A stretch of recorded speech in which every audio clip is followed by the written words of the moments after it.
E como é que eu posso pensar em qualidade para o futuro se eu não tenho uma base? Não se pode construir uma casa pelo telhado. Primeiro precisamos fazer o quê? O alicerce.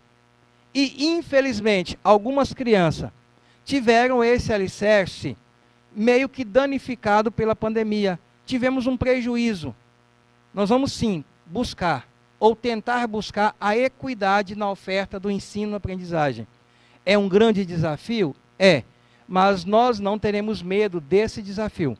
E a última parte, né, desse trabalho é a importância, que nós vamos estar falando hoje, mais à frente, sobre a importância da pirâmide didático-metodológica, aonde se envolve os componentes curriculares e a sequência didática tão necessária para que os nossos alunos possam compreender, para que os nossos alunos possam aprender.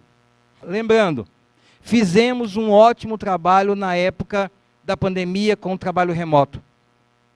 Ninguém pode dizer que Guaraí não tentou, nós tentamos.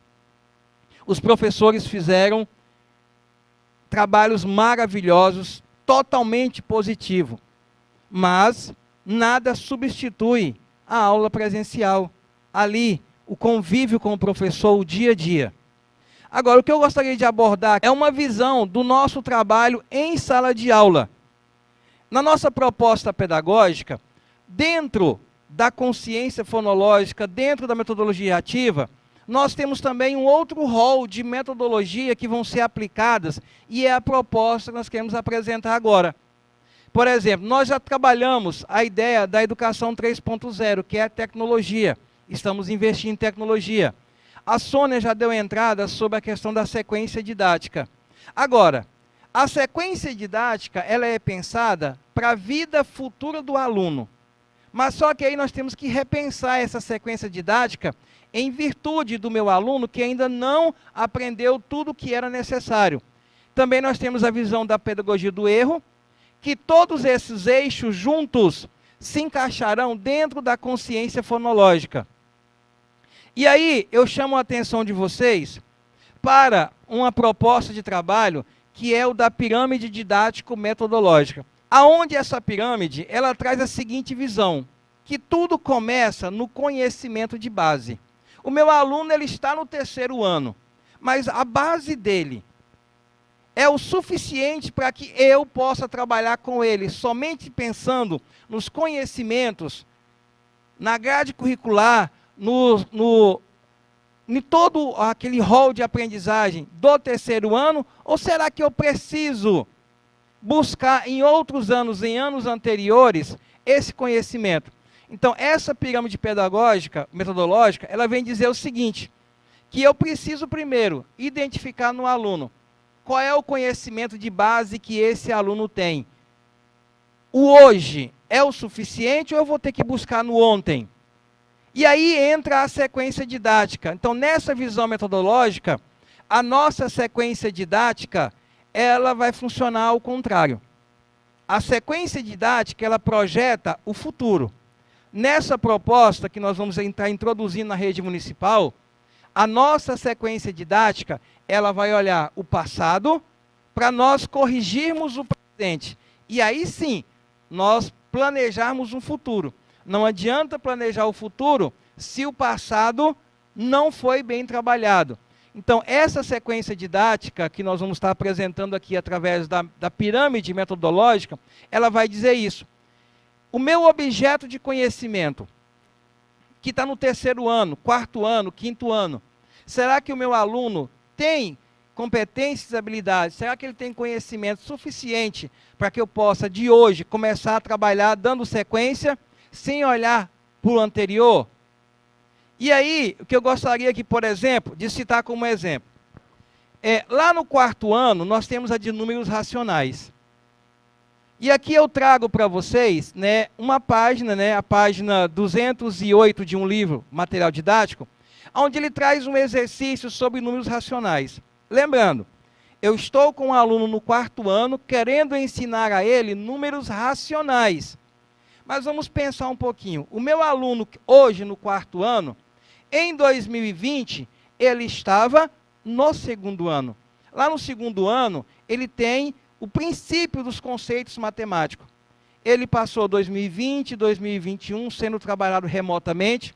Sim, ele teve conhecimento? Teve. Foi desenvolvida habilidades? Foi. Mas será que todo esse conhecimento que ele chegou hoje no quarto ano é o suficiente para que eu comece a trabalhar números racionais e dar sequência em números racionais? Será que ele sabe multiplicar, dividir, somar? Será que ele sabe ler a situação, problema e identificar se significa multiplicação, divisão, soma? Será que o conhecimento de base, aí é que está a sequência didática invertida. Será que a base dele é o suficiente para ele aprender números racionais? Ou eu vou ter que buscar conhecimentos lá do segundo ano, conhecimentos do terceiro ano, e criar essa sequência de base, essa sequência de habilidades, para que ele entenda os números racionais do quarto ano. E é isso que eu quero motivar em vocês, esse pensamento, esse debate. O teu aluno do segundo ano, ele chegou no segundo ano sabendo ler? Lembrando que se ele está no segundo ano, ele estava no período, tinha saído do período 2 da pré-escola. Como é que eu vou cobrar dele ler um texto se às vezes ele não consegue nem formar sílabas ainda, não consegue nem montar uma palavra? Aí é que vem a questão da sequência didática que nós queremos demonstrar, que não é uma sequência didática pensando no futuro, mas pensando no passado. O conhecimento que ele não teve, que às vezes não foi o suficiente, porque a metodologia remota, ela tem limitações. Limitações de internet, de celular, de tempo, limitações do aluno que não tem, às vezes, a total responsabilidade de ficar ali 1 hora, 2 horas em frente ao computador. Então, N fatores impediu que essa criança tivesse esse conhecimento bem estruturado. Aqui, por exemplo, ó, é uma proposta de planejamento dentro da sequência didática invertida. Eu quero trabalhar números racionais com a criança, mas só que antes eu tenho que ir lá no conhecimento de base. Para que ele aprenda números racionais, o que é que eu tenho que trabalhar com ele antes? Aí, no planejamento, que isso é em um momento futuro, a equipe estará indo escola por escola, ou vamos criar uma metodologia, para que nós possamos ter esse contato com o professor, dizendo, olha, o seu planejamento vai precisar ter mais um critério, chamado conhecimento de base. Eu vou planejar a minha aula, só que ao planejar a minha aula, eu vou ver esse conteúdo que eu quero trabalhar. Qual é o conhecimento que meu aluno deveria ter para que esse conteúdo fosse trabalhado? Aí, no seu planejamento, a ideia é que você liste o que eu vou ter que pegar no ano anterior, o que eu vou ter que voltar lá em 2020, da série que ele estava, aquele conhecimento que ele não conseguiu, que ele vai ter que ter para aprender a matéria hoje. Então, o nosso planejamento em si, ele foca na execução de um quantitativo de aula. Já o que nós queremos com a sequência didática é buscar uma estrutura da unidade temática. O que significa isso? Que nós queremos é que o planejamento do professor, ele busque um alinhamento de conhecimentos e habilidade. Se eu quero trabalhar uma expressão numérica hoje, eu tenho que saber, será que o conhecimento que ele tem possibilitaria que ele tivesse o aprendizado sobre a expressão numérica? Ou eu vou ter que voltar lá nos anos anteriores e criar novamente, e vamos dizer assim, como um dia a Marvel me comentou, tem alunos do terceiro ano que precisam ter noções de alfabetização ainda, porque ele não foi completamente alfabetizado, porque ele passou toda a sua fase de alfabetização na pandemia. E por mais que o professor tenha trabalhado, tenha tentado alfabetizá-lo remotamente, nós sabemos que pode ter ocorrido falha, ou melhor, ocorreram falhas. Então, que nós temos que rever todo esse trabalho. Por exemplo, olha, eu quero citar como exemplo aqui, né, um objeto de conhecimento.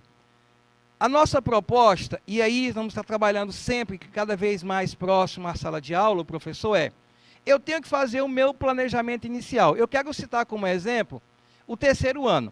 Lá no terceiro ano, no primeiro bimestre, se trabalha o valor real e o valor absoluto dos números. Tá, o aluno está no terceiro ano. Eu trouxe como um exemplo aqui, ó. Isso aqui é a página de um livro de terceiro ano, aonde lá está a seguinte situação. Gabriel escreveu um número no quadro. Observe. Aí ele escreveu o número 333. Olha o que o livro pede. Escreva este número por extenso. Vamos lembrar comigo.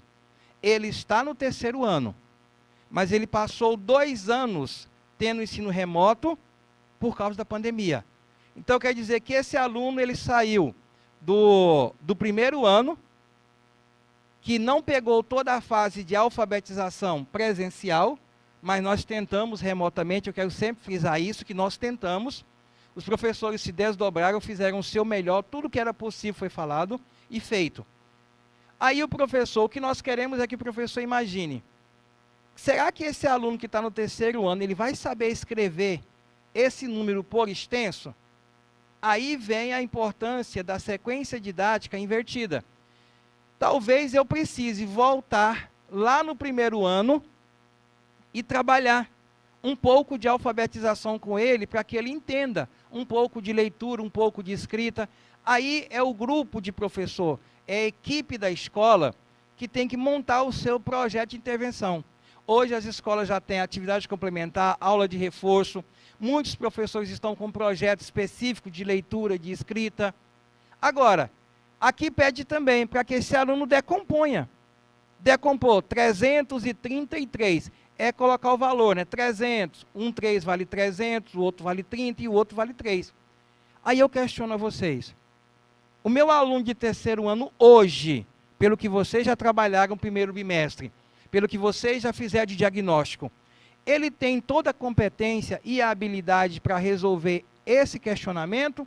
Ou eu preciso voltar e criar ou fazer uma nova abordagem para levá-lo a compreender? Então, o que nós queremos e o que nós buscamos é que, quando o professor pegar o seu objeto de conhecimento e for fazer o seu plano de aula, ele possa observar qual é o conhecimento de base, primeiro, que esse aluno tem que aprender. Qual é o conhecimento base, segundo, ou quantos conhecimentos base é necessário, que ele crie um rol. No meu planejamento eu vou criar um rol. Antes de eu trabalhar valor real e valor absoluto, o que eu preciso trabalhar antes? Antes de eu trabalhar a ortografia, o que eu preciso trabalhar antes? Antes de eu entrar dentro de ciência, história, geografia com um conteúdo, o que eu preciso trabalhar antes para que ele compreenda? Eu não preciso me preocupar agora em cumprir 100% do currículo do terceiro ano. Eu preciso me preocupar será que esse aluno, ao sair do terceiro ano, ele vai sair pelo menos com os conhecimentos básicos que o garanta ir para o quarto, e lá no quarto o professor poder resgatar conteúdos, para que no dia que ele saia da rede municipal, ele consiga objetivamente dizer, olha, eu estou saindo da rede municipal com um conhecimento que me ajuda pelo menos a caminhar sozinho.